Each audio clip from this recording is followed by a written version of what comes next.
The No BS Spiritual Book Club, the only no BS guide to the best spiritual books to inspire your own journey of self-discovery. Here's your host, founder of the No BS Spiritual Book Club, Sandie Sedgbeer. Hello, welcome to the third of our 4 special 7th anniversary shows. 7 years ago, when the No BS Spiritual Book Club first began, the idea was simple: cut through the fluff and noise and point people toward books that genuinely matter. Today, the landscape has changed. The volume of information has exploded.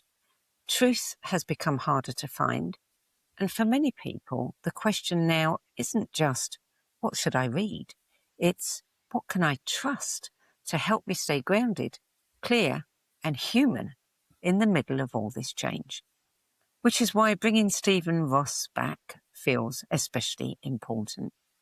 Stephen is an author, a lifelong collector, curator, and protector of rare spiritual, philosophical, and healing texts, many of which would have been lost or forgotten if he hadn't spent decades preserving them. Through the World Research Foundation and his own work, he's done something that few people have the patience or commitment to do. He's safeguarded knowledge that spans centuries and made it available again to people who are searching for something real. And now, when the world is noisier, faster, and more uncertain than ever, he's offering a new set of recommendations, books that inform, expand, steady, and reconnect us to something deeper. So today, we're not just revisiting a list, we're asking Stephen a more urgent question. Which ideas have stood the test of time and can still guide us through this tumultuous transition we're living right now? Stephen Ross, welcome back to the show.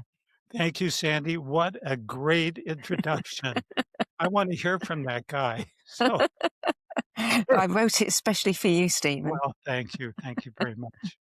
So it's good to have you back. And as we know, the world has changed drastically beyond what anyone could have imagined 7 years ago. Yeah. And people are struggling. And, I think the question for many is, what can I do to stabilize myself? What can I do to get through this with, ease and grace? And, my idea was to give people some updates on some of the books and the people who recommended them, and what you, in all your wisdom, would recommend to people now. And I know that you have at your disposal, how many? 46,000? If I told you 54, I don't want to correct you, but there is 54,000 books 54. and PDFs that we can choose from. And I like the concept that you're putting forth, because it allowed me to even look at why I recommended the original 10 books I did and what the list would be now. And it would represent my growth in philosophy and understanding. Those original books, when I look at them, were very fact oriented and looking at how things work and who said what. And we're going to find that the good majority of the books that I'm going to recommend now have to do with going inside, um, aligning with your own inner truth, your own inner strength, which would be my approach to what is going on in the world, which you and I will talk a little bit further on. But the gist of the books would be more going within. That's the last bastion, isn't it? Correct. It's the only place where we're going to find our truth. And trust it. And trust it, yeah. Well, yeah, I'm not so sure that we're all very good at trusting ourselves. We're always looking out so much. No, that's true. And I think some of the books that I'm offering on your show tonight, today, has to do with um, how we establish that trust within our own self. How do we go deeper? Because people like to skim the surface. and they feel that the acquisition of a lot of facts means that you're wise. And really, all it means is you have a lot of facts. That's the difference between wisdom and knowledge. Knowledge is just that accumulation. Wisdom is the deeper ramifications, is that absolute truth. And Mm. so I would never say this is the one that's going to get you there. You have to do this, but these would be my recommendations of the gentler approach to going within. Okay. Well, let's start with the first book on your list, which is Kinship with All Life by J. Allen Boone. This book was published, fairly recently in your terms, 1954, not 1454. Yeah, my criteria. That's funny. Yes, that is the more recent book for me. Um, and the reason I chose that, and there's actually two books that go together there, but I'm only going to count them one on your list. One is The Kinship of All Life. The other one is called The Language of Silence, also by Boone. Why am I talking about this? Well, it's a remarkable little book that Boone has written, and it has to do with his dog named Strongheart. And he and his dog ended up having this tremendous resonance, which had Boone going not only within himself to communicate with his pet that he adored, but it opened up deeper areas within his own self, realizing, yes, he realizes his beautiful dog is alive, but he started recognizing the deeper consciousness residing in all animal life. And the books that I've chosen from virtually the first to the eighth or ninth book has to do with getting in touch with all of life. Because when we're going through these things we are in the world, a lot of people feel alone. They are feeling alone. They sit in their houses, they go to work, they're in their car. All this is happening in the world, and people are feeling alone. And I like this book because it's talking about getting in touch with animal life, with nature, understanding that everything has a consciousness, but the consciousness of some of these other elements, such as our animals, when you really think about it, they don't worry. They're not sitting here. They have a consciousness, yes, but they kind of go with the flow. We think we're so wise and smart. We have brains. We can do things. I hear, well, an ape can't do this and a dolphin can't do that. Yes, but they seem to get through life with a far less stress than we do. So my first book, this combination of the kinship with all life and the language of silence, is great. They're short little books talking about getting in resonance with something outside of ourselves, which are extremely stable, yet it opens up that inner door of perception that we would not only use with animals, but even with the other people we meet. And so that is the kinship with all life and the language of silence. Mm. Yeah, I mean, it's interesting because when COVID started and everybody was forced to go indoors, not necessarily inside, a lot of people did find themselves Yes, reevaluating a lot of things. And I think it was um, a big growth period for many people, although yes, not many people acknowledge that. But now we've got this kind of second go around that, and with all the petrol prices going up, people yes, are not going to be going anywhere. yes, They'll be staying home even more. But, it's almost like these opportunities. We're being given these opportunities, to really, think about cultivating a more respectful and integrated way of living with life. And at the same time, it opens up a lot of the Eastern concepts of it's something called Wu Wei, which is effortless action, where you go with the flow and you understand. We have to look at this and go, can we control the petrol prices? Well, eventually, maybe we can, during voting time, vote in different people who might do something different. But while it's happening, we can fight against the current, which not only means we have high gas prices, but we have an inner destruction. Even though it might be right, our body doesn't know right from wrong. It just knows you're upset. So the question is, do things that you have some control over, but those that you really don't, you have to go with the flow, Yeah. Mm. Yeah. in my opinion. And of course, all this is always my opinions. I never say anything is the gospel. I am always open. You know, I've been doing and studying for more than 50 years now, 54 years. And I consider myself still a student of life, Sandie, because we are confronted with challenges which happen in our life to, I hate to use the word test, to challenge our understanding. That is directed by our higher self, which leads us to opportunities to see, does my philosophy hold? Can I stick to that philosophy I ascribe to? To me, this is why we're in a schoolroom. Mm. Yeah. Yeah. Book number 2, Self Unfoldment by Disciplines of Realization, Manly P. Hall, published in 1942. Tell me Yes, about this and book. this is my kind of, it comes much nicer than this, but I've used this one quite a bit.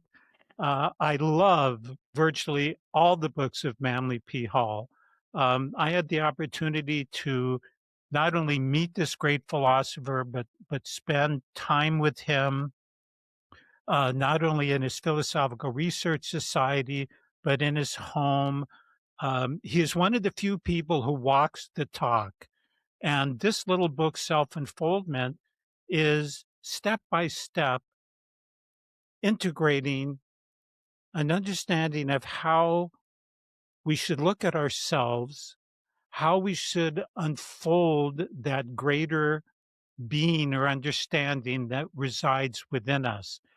Another reason I like Manly Hall in this particular book is the man had more books in print while he was alive than any living author.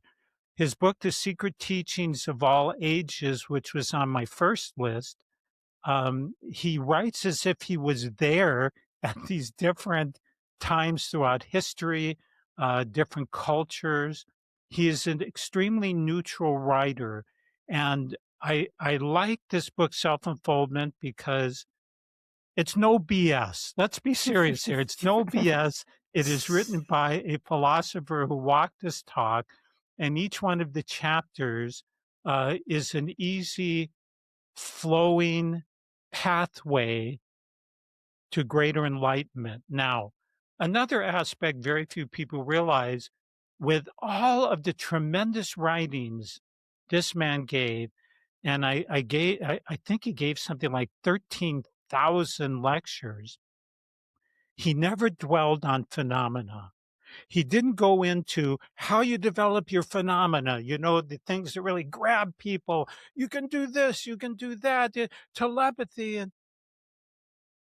because he looked at that as something that was not quite as important, seeking phenomena versus going within and finding yourself, and then these things opening was much more important than going right to the phenomena. I'm going to blast open my chakras. I'm going to get the Kundalini flowing, with people not realizing there's Mm. much more.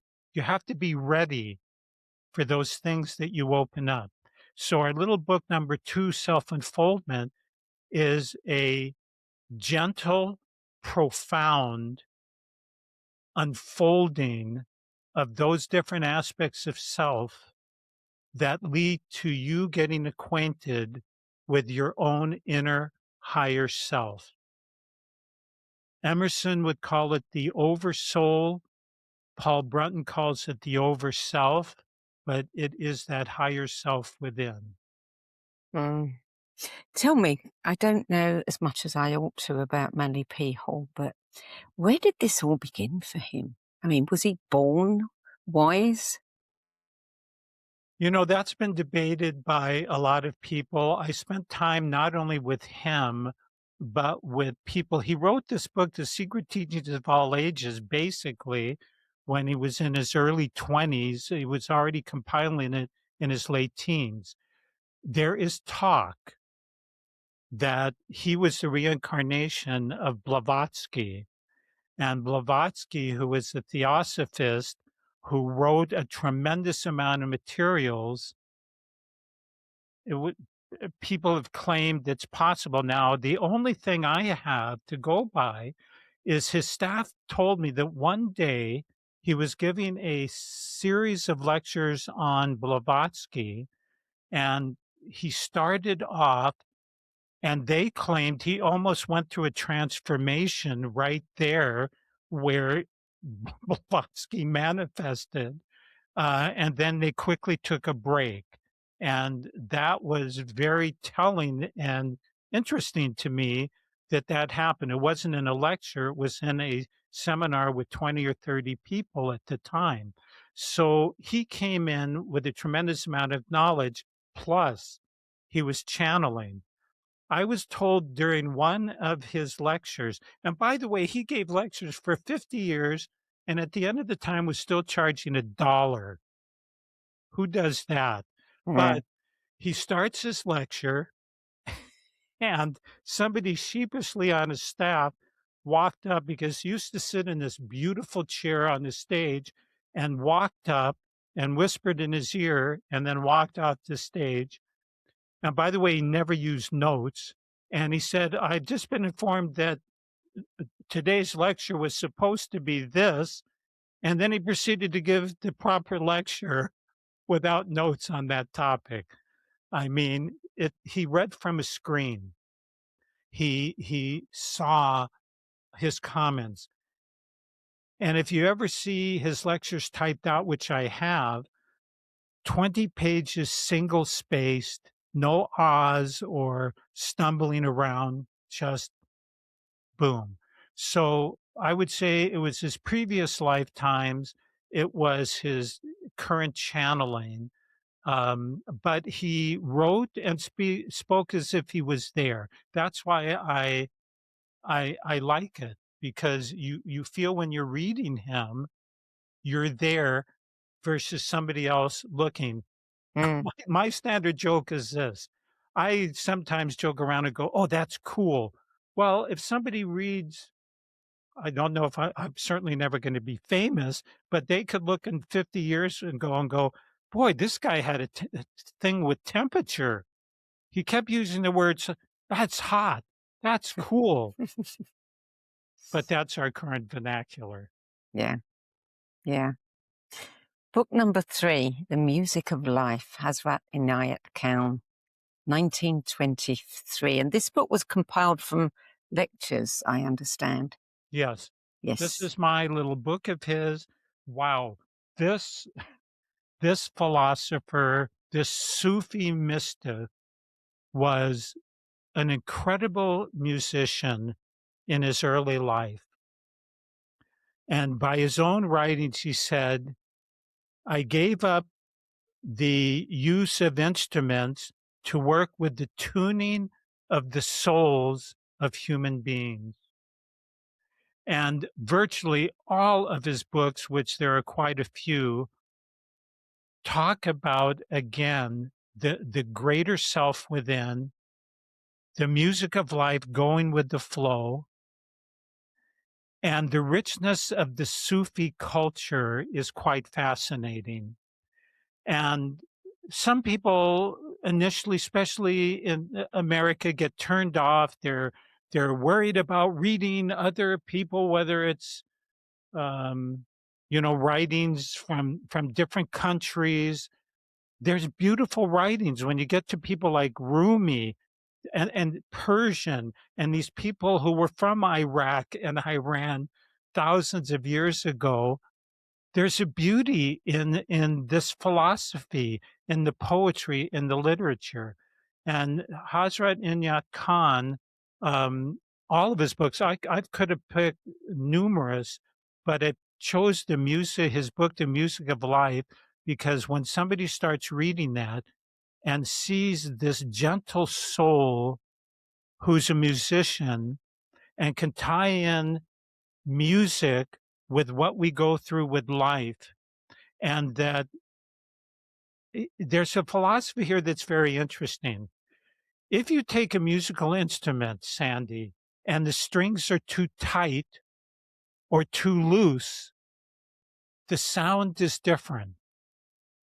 And so when somebody talks about if your strings are very tight and you're just so focused on doing it, or they're just too loose and you don't really follow through with any kind of regiment or philosophy, you're not reaching your ultimate highest music that you can create. And Mm. so that is why I chose this Sufi, which may be different for some people who are not used to that culture, but it is a very ancient culture. And whether we start looking at the whirling dervishes, which were spinning their way to being in tune with nature and the world, or this very gentle, beautiful musician who, by some accounts, was shy by nature, but he answered a higher calling. And that's the other reason why I chose him. Mhm. He was very successful as a musician, Mhm. but he chose a higher calling in his mind to work directly with people. So that is the book, the Music of Life. I read that he suggests that how we think, speak, and act either creates coherence or noise. So there's a lot of noise in the world today, more, more so than coherence, which is a shame. How do we stay in tune with something deeper, do you think, when the world feels so noisy and chaotic? I think one needs to look at and ask, why am I here on this planet? Why are there lives? Now, if somebody may believe in reincarnation of multiple lives, but let's take even somebody who may not ascribe to that concept. Why am I here? What is the purpose? And if somebody takes a little bit of time to look at the ancient teachings, which you said in your introduction, which I do, it was to understand that this is a schoolroom.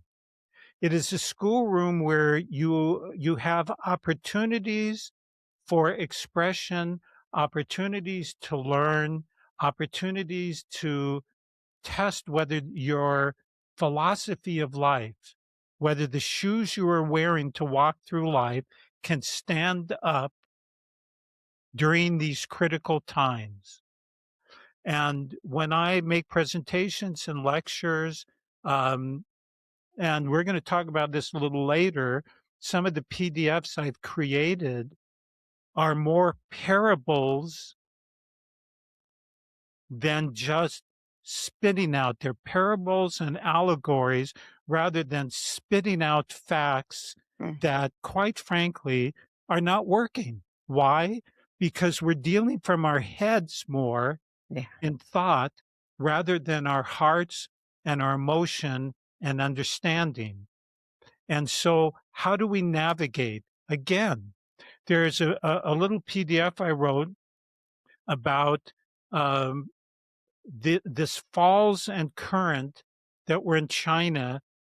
And a philosopher wrote about 200 years ago about this person who fell in, and everybody expected this person would be dead because the power of the falls, the current was so strong, and yet the person came out at the other side. Why? Because that individual stopped fighting and went with the flow, because the dips, the currents, the uplifting of the current, the falling down, if one fights against that, seriously, they die. But when you go with the flow, when you learn that maybe there's a higher reason why this is happening, then you're more going with the flow. Now, people may not like to hear that. They want an immediate, this is our Western world, fast food. Give me an answer right away.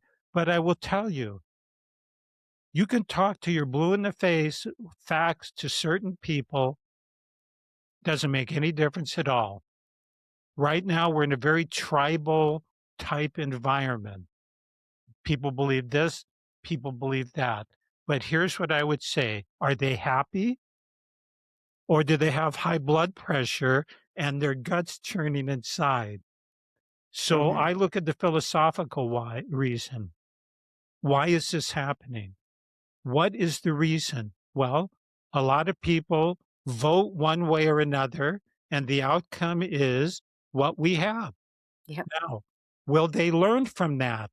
That is the true lesson. Do we learn from history? Do we learn from what is the result of our action? And Mm. my books are trying to point out, how do you know that? You need to go within and stop listening to the garbage that's from without that you and I can't even trust anymore. Not only can we not, we can't even trust videos anymore. We don't Yeah. know if they're real, they're not real. The voices, they're real or they're not real. When we learn to trust ourselves, and some people will tell you, I've learned about them over time, the hairs on my neck stand up when something happens. I feel it in my gut. I feel a pressure. That's what we want to get to with these books. Yeah. Your own inner guide. Yeah. Yeah.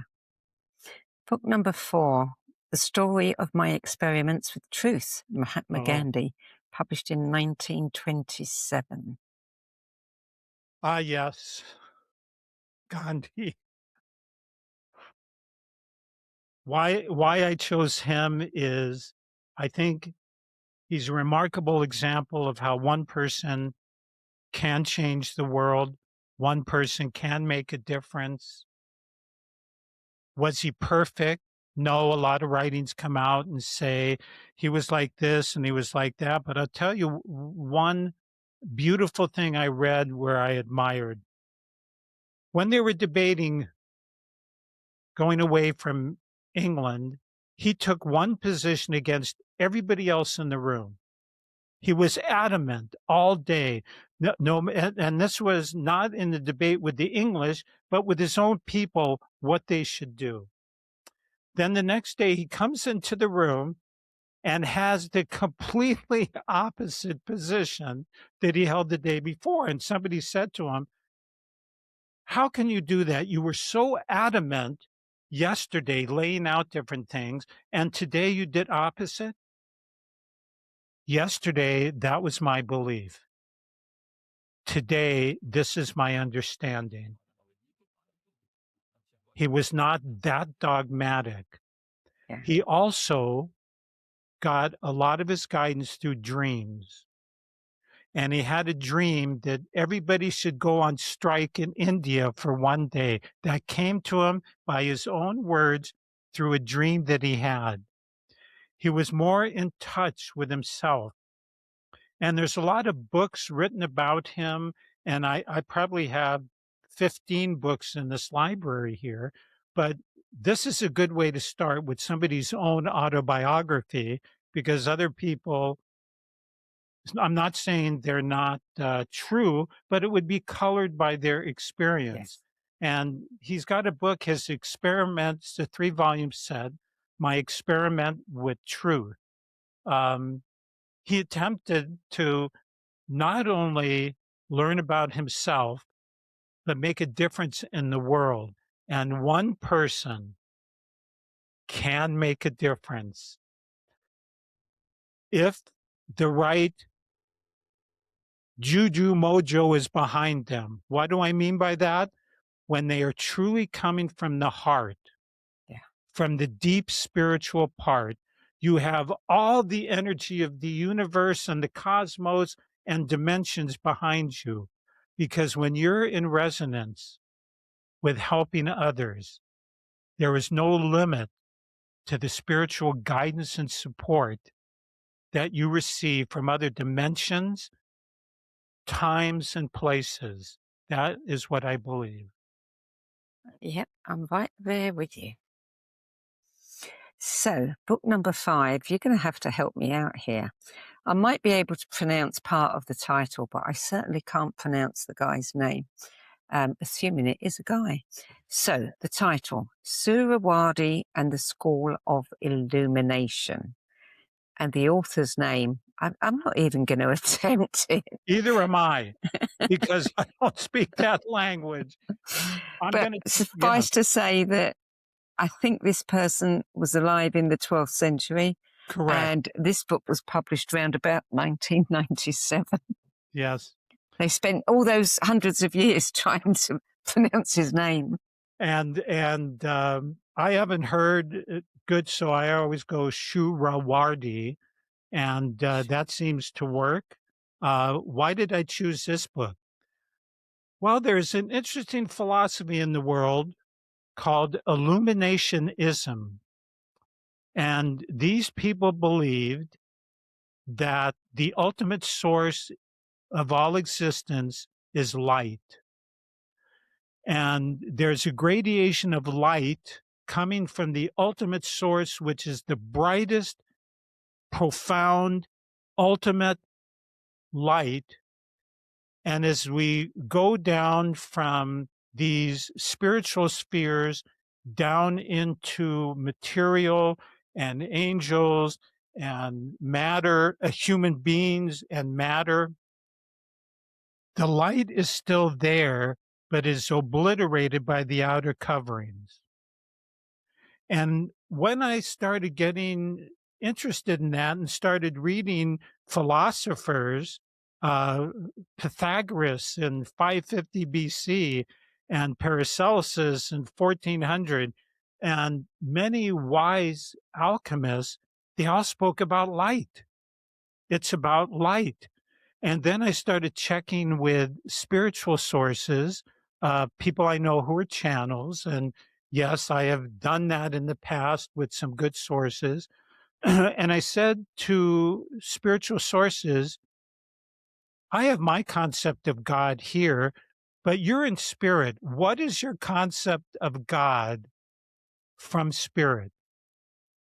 First, they said it would be hard to put it in words for your understanding with a finite mind, but we view it as light, brighter and brighter and brighter light.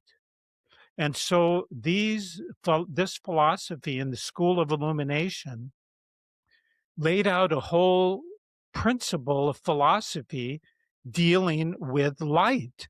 And I like, they did not believe in something being evil. What they believed was the light was not coming through. And so it's not good and evil. It is an absence of light. And then what dispels darkness? Light. I mean, as above, so below. Yes. Yeah. And so without going into great depth, other than to say it's very beautiful, and you're not going to end up becoming someone from the Eastern world, it talks about this gradation of light and illumination. And to me, it is very profound. And again, it's fitting into what you and I began this conversation with, going within, understanding. There's not evil, right? I have a very hard concept and get a little philosophical here. God is the ultimate source and creates everything. And then we have this negativity, the devil, this black part running around with so much power, as opposed to how about there just is not light? Yeah. You can't have equal, say this is the most powerful, but this is strong. No. And so my experience throughout time, my 55 years of actually philosophy, I'm 77. I started at 22. So many times people said, Steve, we want you to go to this place. There's these dark forces there. It's real negative. And I would go and nothing would happen.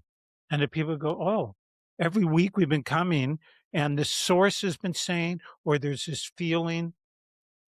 I don't think that I'm special, but I always go to these places with saying this: blast open the light when I get there.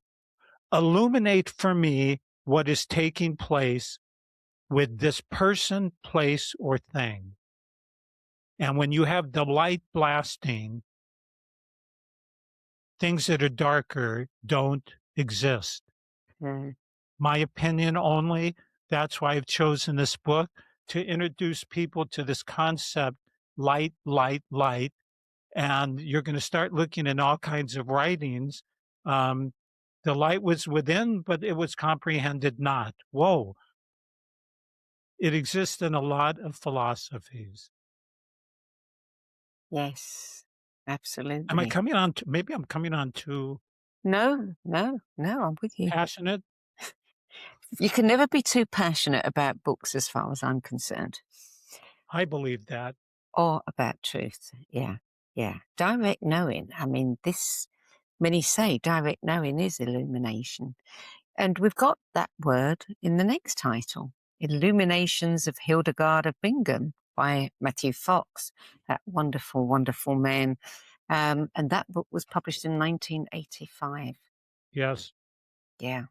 Hildegard. I wanted to definitely get females and the female energy in here. I'm hoping that eventually the leaders will become more into their feminine side, whether it's a female or the feminine side. Hildegard of Bingen, so many books, incredible uh, philosopher. I don't even want to say female philosopher, with understanding herbs and life and concepts of the deity, and working with other people. And I put her in for both of those reasons, that we're in this male dominated cultures that haven't really proved to do so well. Let's be very, very frank here.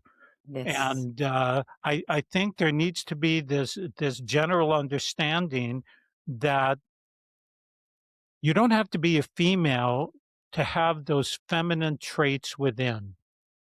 Male and female have both, women and men, the masculine side, the feminine side. It is dealing more and understanding that the gentle approach, the hard approach, which doesn't come from a lot of males. I'm just, that's my observation. That's a sports background, philosophy background, business background. For some reason, males seem to think, oh, we got it all together because, but, and to me, it's nonsense. Hildegard of Bingen and a group of women called the Begins, Beguines, from the 11th century, were the most spiritual, philosophical, loving group of people this world has ever seen. And she is one that needs to be read, and people understand this reverence for something outside of ourselves leads to our life being of greater service. And that's a little key. I just listened to myself say that. I hadn't planned that. But when Well, we open up, we go into greater service for other yes, people. of course we do. Yeah. Yeah. Because, I mean, what else is there? You know? Realistically, while there's the accumulation of money, let's see how powerful we can be. Um, where does that end up? We're seeing actually the results of that uh, right now, currently, um, not operating from the heart, not operating that people are people. Um, and that's why I chose that book by her. Um, it's not just about being a milquetoast. You know, some men, and if there are men listening to here, they think if they get into certain areas, it makes them too effeminate, or it's not manly enough, or you're not showing. And that needs to change. That really needs to change. It does.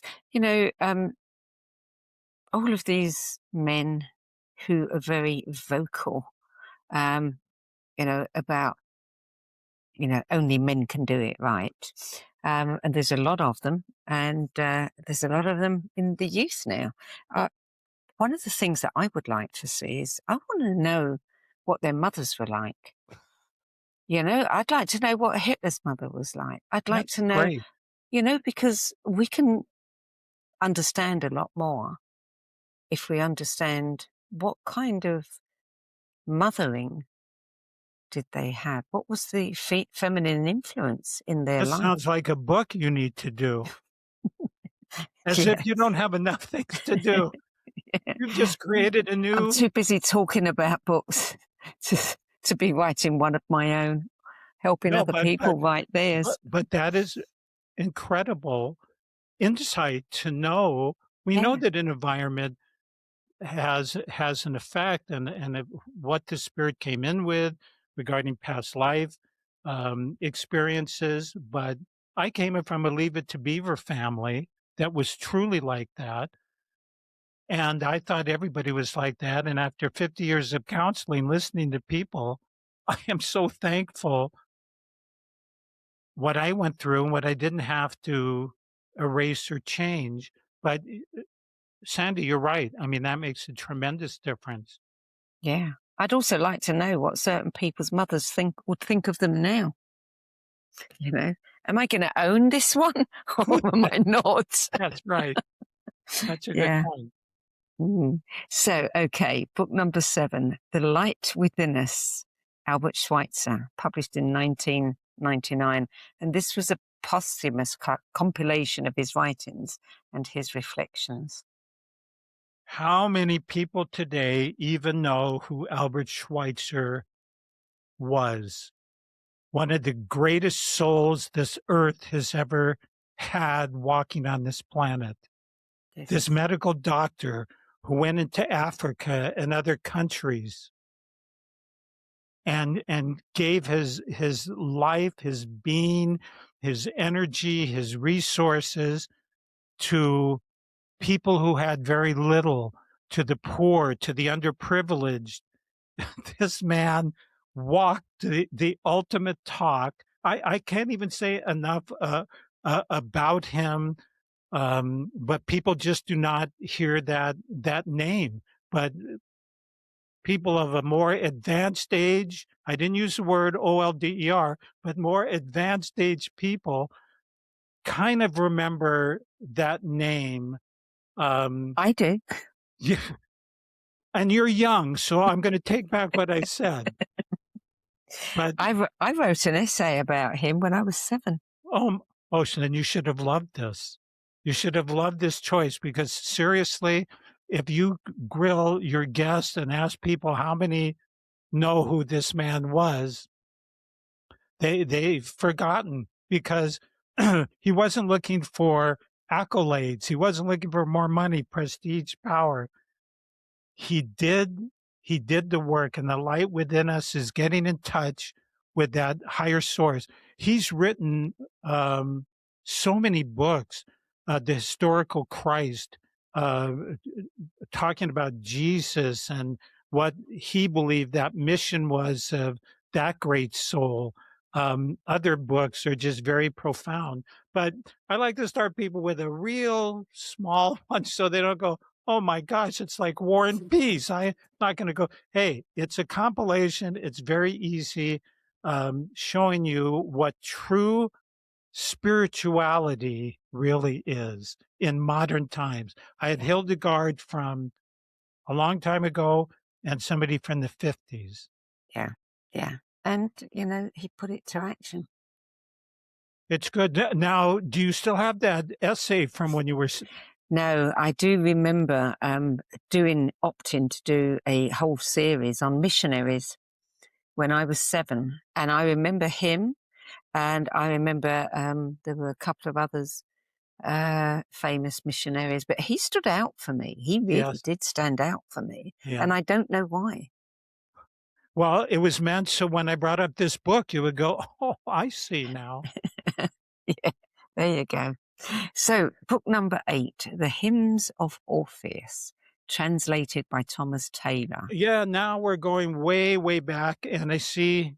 I'll talk a little bit faster on these books, but why the hymns of Orpheus? Well, Orpheus was a very ancient philosophy, and this hymns of Orpheus was written to the various planets, to nature, to the gods in beautiful, beautiful poetic terminology written by the ancient Greeks. And I chose this and I like this because, again, it's getting outside of our own selves, realizing that how long would we last if the sun wasn't there? How long would we last if we didn't have water? How long would you could go on and on. We don't give reverence. You know, I was just about to say something political, but I've changed my mind. That's why I kind of stopped for a second. And I'd rather say it this way. People who just abuse the earth and think, oh, you're going to give, give, give, give. Let's take out oil. Let's do this. Let's do that. They have no reverence for what we're walking on. There's no reverence for the sun. There's no reverence for the trees. We've lost that ability to understand everything is interconnected. So I chose the hymns of Orpheus because people may look and read this and go, oh my gosh, you know, it's to one of the gods, it's a prayer to Athena. But every one of those gods on Olympus represented our own inner natures. So literally what we're doing with this book is resonating with our own inner nature. It's forcing within. I've done it kind of slyly, but I said at the beginning, that was the crux of the majority of my books, going within. This by Thomas Taylor, who's an interesting individual. Thomas Taylor translated all of the Greek works, but before he did in the 1800s, he and his wife dressed as Greeks, set up their home in Greek. She cooked Greek food. They spoke Greek between them, and then he translated the ancient writings. And Emerson, Thoreau, Walcott, all the transcendentalists would only read Thomas Taylor translation of all the Greeks, because even when he translated Plato's works, Thomas Taylor found the inner teachings of even Plato's works because he resonated. There was a movie called Somewhere in Time. I don't know know. that movie. And that movie, our hero dressed in the period of, because he saw a portrait of a woman from earlier times, and he dressed, well, they got that from Thomas Taylor, who did it 100 years earlier. It is going from the source and learning, having respect, and that is why the hymns of Orpheus bring us out and bring us in, because we start resonating with those traits. The sun is out there. We have the sun in our heart. The planets are out there. We have our organs. As above, so below. Yeah. Book number 9. See, we are making through our list eventually. It's good.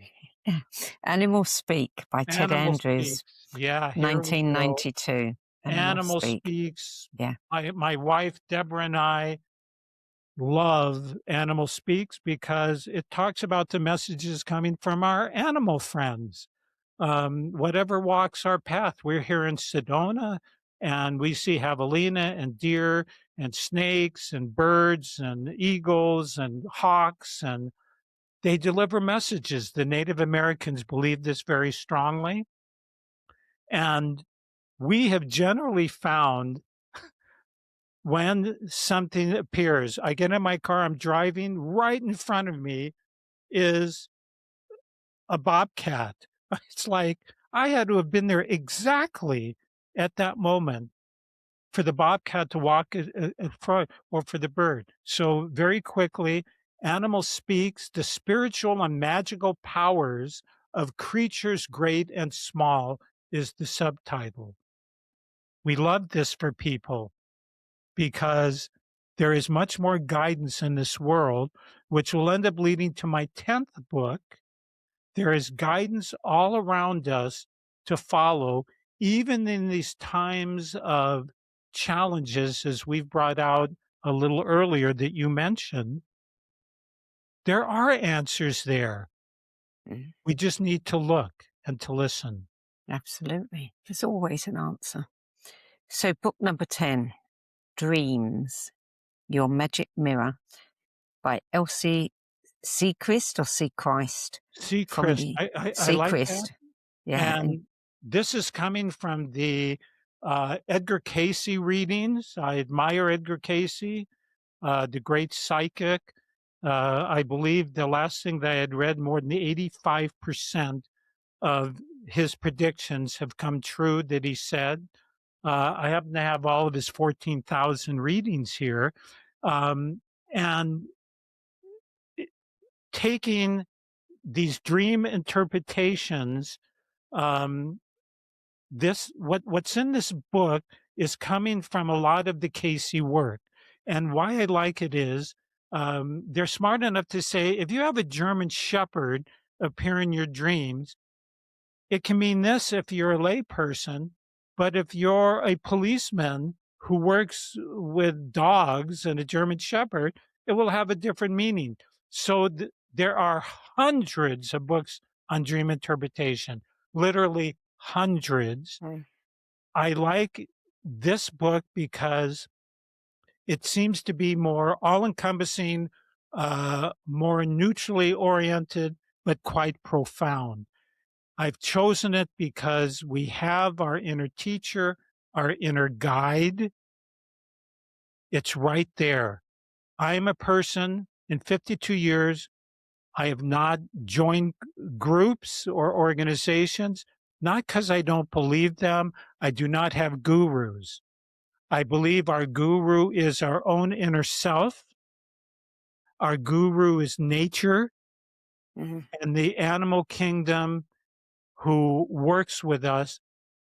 And even those human beings who cross our paths, whether they're a child or an adult who seems to have that exact right word for us to either shake us out of our ego or have us look at something slightly different.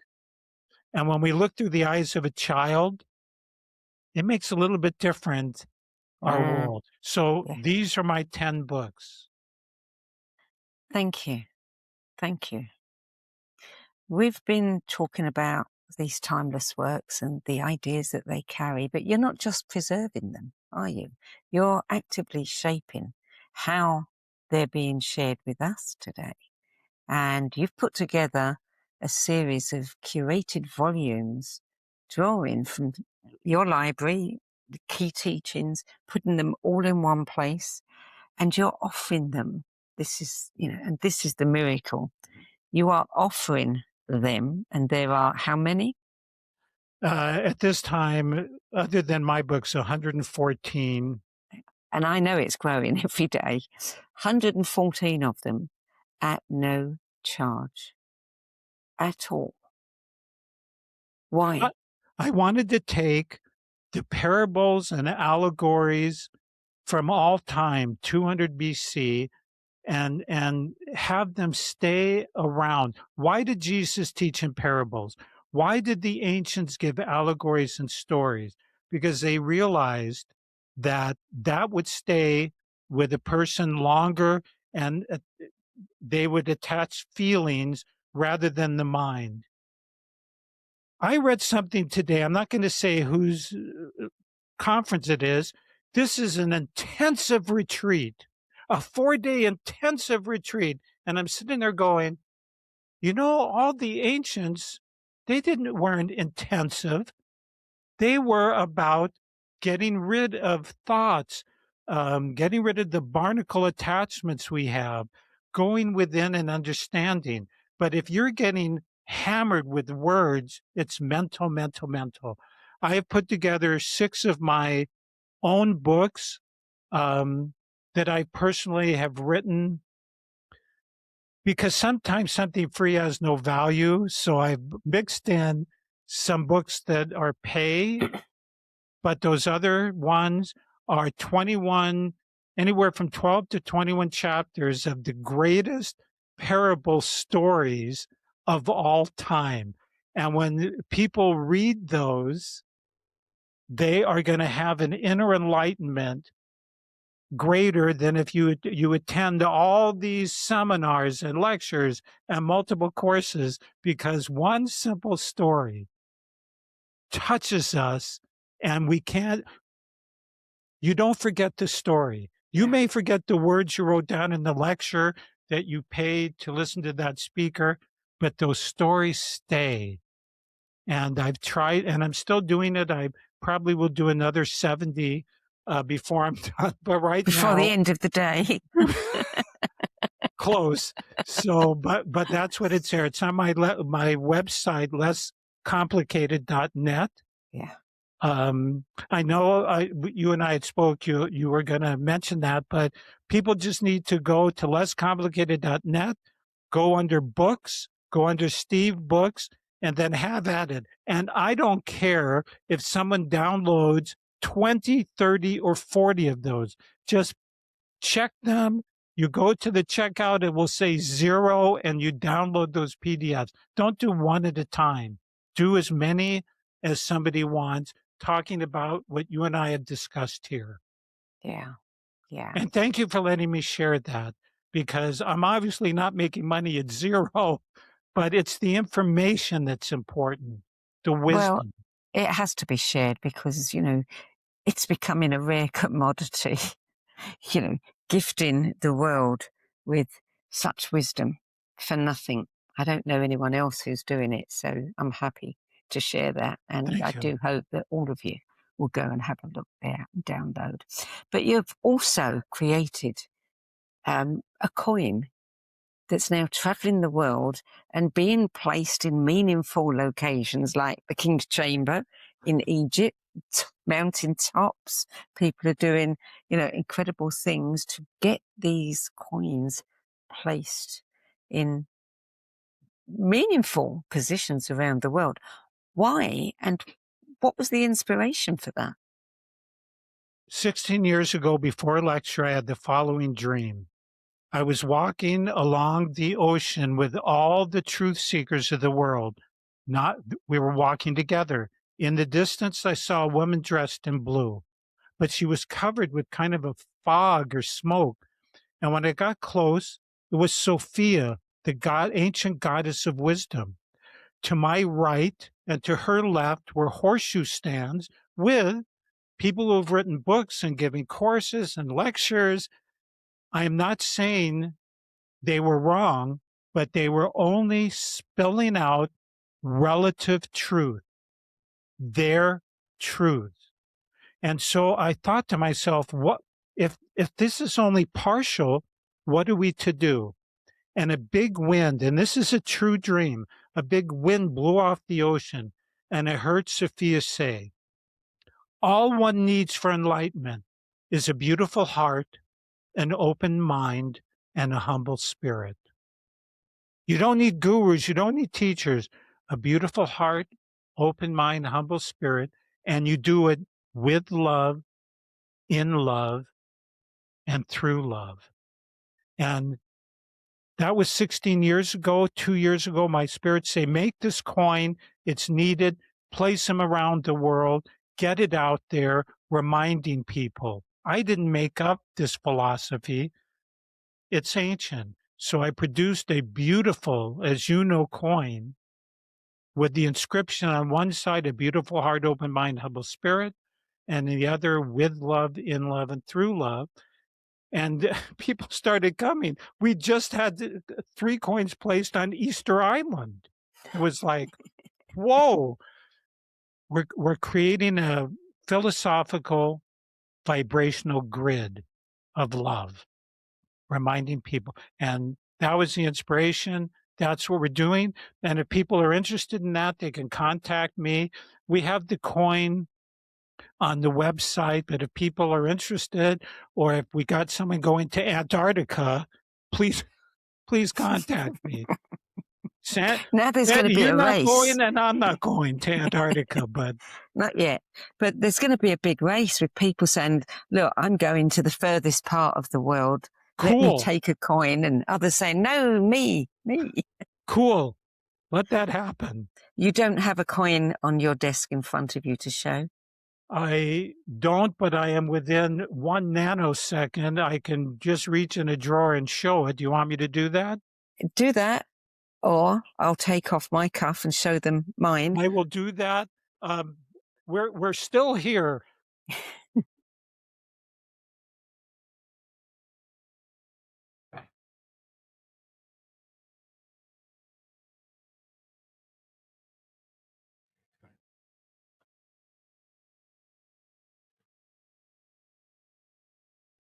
It's a beautiful metallic. It is a beautiful coin.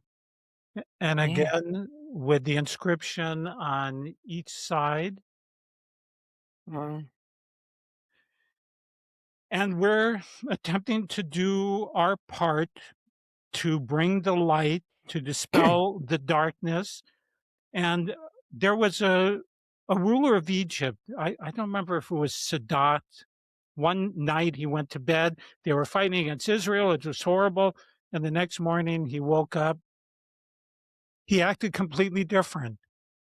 He ended up not surviving. But my point was, when you bring in light, the darkness dispels. Every ancient philosopher knows that, knew that, talked about it. And so this, and thank you for letting me talk about this.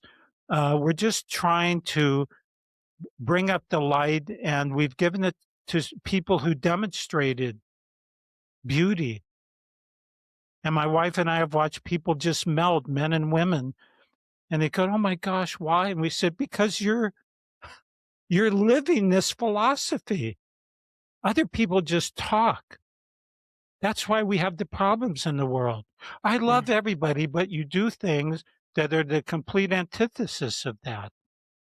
People are claiming, I'm going to get a little political, because somebody wears a symbol on their chest does not mean that they walk the talk of that philosophy.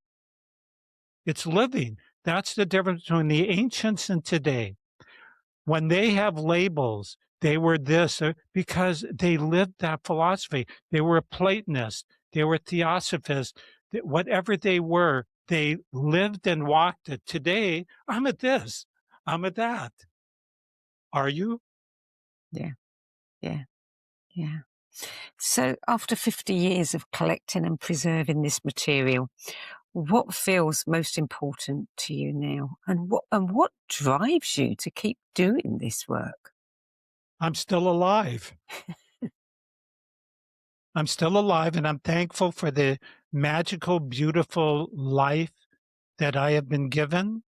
I'm thankful for the opportunity to be able to do this, traveling the world, investigating, doing. I have been fortunate. So that is why I constantly try to give back. And most of my counseling I've done my entire life, I've never charged for, but I've been compensated in other ways. My motivation is the bigger one is to keep these ancient teachings that were secret thousands of years ago and to rewrite them so that a 10-year-old can understand them. There should be no secret wisdom anymore. The wisdom is the very simplistic information I shared. So every time believe me, after 50 years, I still learn about new philosophers, women, men, groups, And I get all excited like a little kid with a puppy. Oh my gosh. And I start going out. I don't want them to wither away. We Yeah. seem to think because we have fast cars and fast computers that we know everything. And more people are hurting, in pain, and sick than ever before because we've gone further away from who we are. That's my motivation. And I forgot my other blessing. I have wonderful, beautiful, longtime friends like you. And I'm thankful for that. Thank you. Thank you, Stephen. Since you did your first 10 best list for us, we've changed things around a little. And I now ask every guest a question, which I don't believe I was asking when you did your first list. And it's particularly appropriate that I ask you, of all people. Now I'm starting to sweat. What's that? No, go ahead. Steve Jobs famously gave at his memoir a copy of Autobiography of a Yogi to every single person who attended his memorial service. You've got 54,000 Oh, come books on. there. That's not fair. What book? See, What book would you give to people at your memorial service? Come on, pick one. wow. I think I would choose the Aquarian Gospel of Jesus the Christ, written by Levi, who went to the Akashic Records in the late 1800s, early 1900s. Why? Because it talks about the manner supposedly that Jesus attained what he did, whether people like that or don't like that. He was the Son of God, he wasn't, whatever. I like that book because it is a step-by-step of beauty and a demonstration of somebody who walks the talk without the religious jamming in somebody's face. It just is a beautiful book. And that's the first one that came to me. And of course, after you and I stop, I'm going to go, why didn't I pick this book? And then the other part's going to go, Steve, it's impossible. Before there were cell phones or iPads, when I used to travel around the world, I would be on an airplane for 10 hours. I would walk around my library going, what book am I going to take? I was like frozen solid. What do I take this one? Do I read that? But that came to me and that's what I would choose. Okay. Okay. Is there a particular book that you've come across in recent times that is really exciting you? Something new? I've got wind of a book that has to deal with the mothers of people who acted a certain way. And when that finally comes out, that could be my favorite book because I have so many things across my path. What am I most excited? These parables and allegories, to be frank. When I find out that a philosopher who I cannot pronounce his name and barely spell it, Zhuangga, he wrote these parables in 200 BC, and they're mind-boggling, incredible. Life was no different, and people were no different then than they are now. And those parables are right on then as they are now. So that's my current reading. People say, have you read this book or that book? No. The recent writers, I'm not enthralled with. But that one woman's going to come up with that 2-volume set. Yeah, maybe. Let me just ask you this. What do you think? Why do you think you have this passion for books? Where does it come from? I would say, without spilling beans, that I've had pastimes in libraries. I've heard that. Yes. I'll let people's imagination where those libraries might be. But Yeah. yes, I've spent time in those libraries, and that's the reason. And I also have a reoccurring dream, even when I first started 50 years ago, of being in a library. There's a line of people, and at the front of the line is this man at a podium looking down. And I finally make it up to him, and he goes, "We would now like you to study Paracelsus. We would like you." They would give me a name. I keep a legal pad next to me, right? I wake up, and then I would investigate everything I could find on that person, group, whatever. So, no, I've had a background in this. So you're a time traveler. You're, Doctor Who, you're moving through time, making sure that these ancient texts, all of this wisdom, keeps making it through to the next generation and the one after. As close to the original as possible, rather than reprints that I know for a fact have left out words or sentences, because anything before 1929 is in public domain. So I can take a book from any of the Plato and rewrite it, and the book's written by Plato and Steve Ross.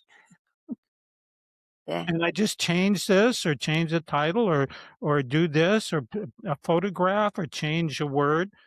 I will just tell your audience, there are many books that a word or sentence has been changed and somebody has rewritten it. But Yeah. that's our time now. Yeah.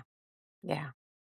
So what would you most hope people take from everything that you've preserved, from what you're doing? That Aquarians are fun-loving, that Aquarians are goofy, that Aquarians, like me,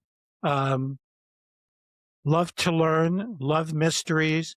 And what do I want people to take? That to go within is the key. And I put it on a little coin so you don't have to spend thousands and thousands of dollars at seminars. Go within. Yeah. Steve Ross, thank you for joining me in this very special celebration series. Thank you, Sandie. And I will be waiting for that book. Have a wonderful day. You're never going to let me forget it now, are you? So, before we close, I want to highlight something that sits underneath this entire conversation. Books matter, not just as information, but as carriers of memory, of insight, of hard-won understanding that's already been lived, tested, and written down, so we don't have to start from zero every time the world shifts. And what strikes me about Stephen Ross's magnificent work is that this hasn't been a passing interest. 50 years he spent collecting, protecting, and preserving texts that could have easily disappeared. He didn't do this for prestige or for ownership, but to ensure that these works remain accessible to those that are still searching for something real. Because if these works vanish, we lose more than text. We lose the wisdom that they carry and the ways of thinking, seeing, and being that we may need now more than ever.